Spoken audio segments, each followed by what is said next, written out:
Finally পাই গ'লো Darjeeling Himalayan railway, যাক সকলোৱে DHR বা টয় ট্ৰেইন নামেৰে জানে।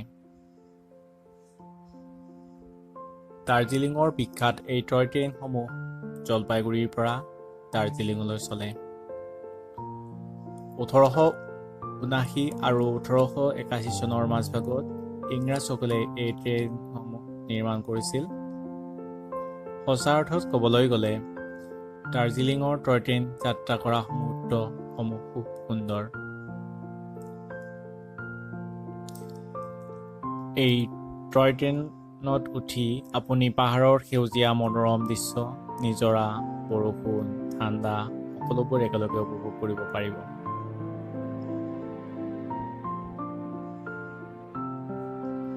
গৰম হওক বা ঠাণ্ডাই হওক বা বাৰিষা কালেই হওক, সকলো সময়তে দাৰ্জিলিঙৰ সৌন্দৰ্য দেখিব পাব, কিয়নো দাৰ্জিলিঙৰ হিমালয়ান ৰেল যাত্ৰাৰ প্ৰকৃতিৰ আনন্দ লোৱাৰ লগতে আপুনি ৰোমাঞ্চিত হৈ উঠিব।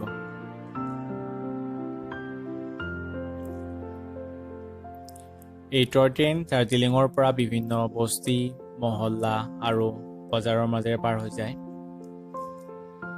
পাহাৰৰ কাষে কাষে ৰেল লাইনসমূহ সৰু সৰু হোৱাৰ বাবে এই ট্ৰেইনসমূহ বহুত লাহে লাহে চলে, আৰু লাহে লাহে চলে বাবেই মানুহে বহুত পচন্দ কৰে।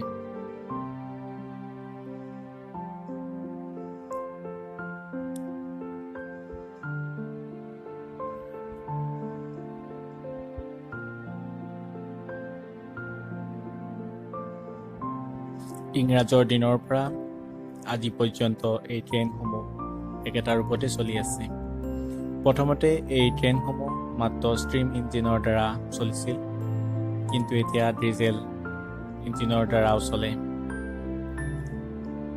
এই ট্ৰেইনসমূহ প্ৰত্যেক দিনাই চলে, সেয়েহে আপোনাৰ যেতিয়াই সুবিধা হয় তেতিয়াই এই ট্ৰেইনৰ যাত্ৰা উপভোগ কৰিব পাৰিব।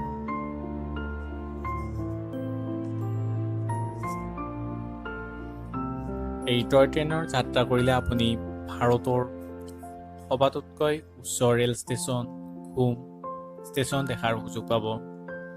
ইয়াৰ উপৰিও এই টয় ট্ৰেইনসমূহ দাৰ্জিলিঙৰ ঐতিহাসিক কিছুমান ঠাই যেনে বাটাচিয়া লুপ মিউজিয়াম আদি চোৱাৰ সুবিধা দিয়ে।